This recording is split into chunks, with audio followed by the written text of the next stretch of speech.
Hello everyone, మీలో ఎంతమందికి sweet idea ఉందండి? మేమైతే గోరుమిటీలు అంటాము. చాలా డేస్ తర్వాత అయితే నేను ఈ స్వీట్ తింటున్నానండి. ఈ మధ్యకాలంలో అయితే అస్సలు చేయలేదు ఇంట్లోనూ.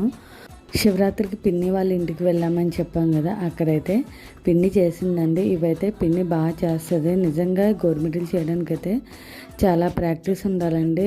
అస్సలు రాదు ఒక మాదిరిగా. అయితే నేనైతే చాలాసార్లు చేశాను. మనతో అవే పని కాదని అయితే నేను వదిలేసాను. ఇంకా మా చిన్నపిన్ని అయితే బాగా చేస్తుంది ఇవి.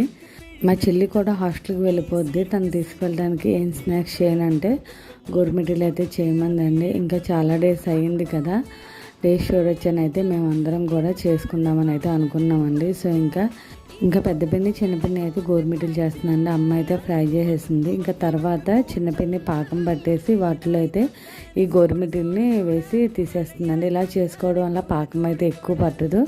డిప్ చేసి వెంటనే తీసేయాలండి షుగర్ సిరప్లో. సో కొంచెం ఆరినాక తింటే టేస్ట్ అయితే చాలా బాగా వచ్చిందండి. నాకు చాలా బాగా నచ్చినాయి. సో మీకు కనుక ఈ వీడియో నచ్చినట్లయితే please like, share and subscribe my channel. Thank you.